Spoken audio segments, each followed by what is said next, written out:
Hello everyone, good morning. চলে এসেছি নতুন একটা ব্লগ নিয়ে। সবাই কেমন আছো? আশা করি তোমরা খুব ভালো আছো। আমরা বেশ ভালোই আছি। তো আজকে হচ্ছে আমার বরমশাইয়ের জন্মদিন।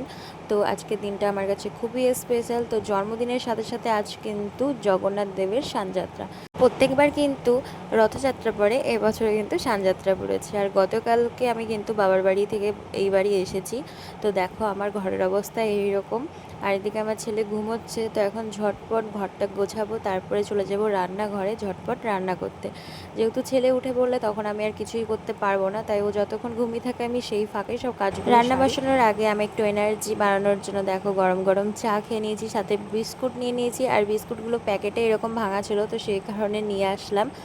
সকালে তো চা ছাড়া আমার একদম চলে না। এরপরে দেখো চলে এসেছি রান্না করতে। তো এদিকে করছিলাম ডাল, আর আজকে কিন্তু চিকেন হবে, সাথে কিন্তু 5 রকমের ভাজা। তো এদিকে ভাজাগুলো আমার করা হয়ে গিয়েছে। আর এদিকে মাংসর জন্য দেখো আলুগুলো কেটে রেখেছি। এখানে কিন্তু বাটা মাছ ভাজা হবে। তো রান্নাবান্না তো হয়ে গিয়েছে। আর দেখো সুন্দর করে সাজিয়ে বরমশাইকে খেতেও দিয়ে দিয়েছি। আর এদিকে মা ওকে করছিল আশীর্বাদ।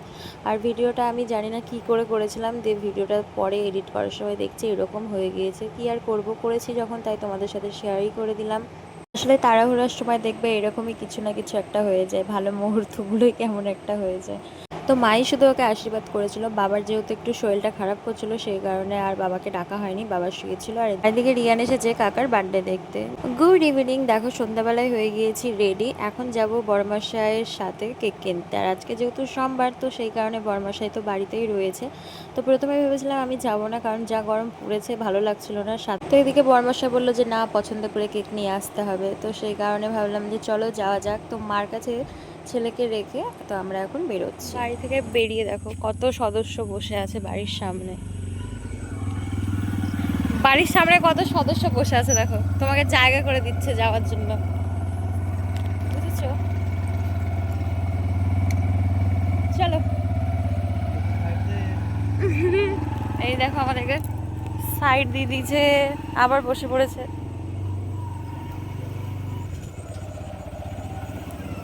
তো চলে এসেছি মন জিনিসে কেক নিতে। আর নিয়েছি চকলেট ফ্লেভারের মধ্যেই। তো কি কেক নিয়েছি সেটা তোমাদেরকে বাড়ি গিয়েই দেখাবো। তো কেক নিয়ে বাড়ি যাওয়ার পথে দেখো একটু ফুচকা খেতে ইচ্ছে হচ্ছিলো, তাই দাঁড়িয়ে পড়লাম দুজন মিলে ফুচকা খেতে।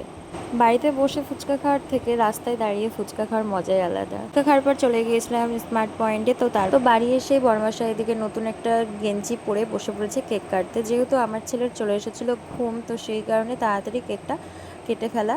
তো এদিকে ফটোশ্যুট করে নিলাম একটু। আর তোমাদেরকে তো দেখানোই হয়েছিল না, তো এই কেকটা নিয়েছিলাম। কেমন হয়েছে কেকটা জানিও, আর খেতে কিন্তু দারুণ টেস্টি ছিল। ফাইনালি কেক কাটতে বসে পড়েছে বরমশাই ছেলেকে নিয়ে। তো ছেলেকে নিয়ে এবার ওর প্রথম জন্মদিন, একটু দিনটা ভেরি স্পেশাল তার কাছে। আর এদিকে দেখো রিয়ান ওর কাকার ছবি তুলছে। আর সাথে কিন্তু পিয়ুষ আছে, পিয়ুষ হচ্ছে রিয়ানের মাসির ছেলে। তো সব মিলিয়ে আজকের দিনটা তো আমাদের বেশ ভালোই কেটেছে। আর এদিকে আমার বরমশাই দেখো লজ্জা পাচ্ছিল, কেন কিসের জন্য সেটা জানি না। আর এদিকে রিয়ানের কাণ্ড দেখো, কেক তো কাটা কমপ্লিট।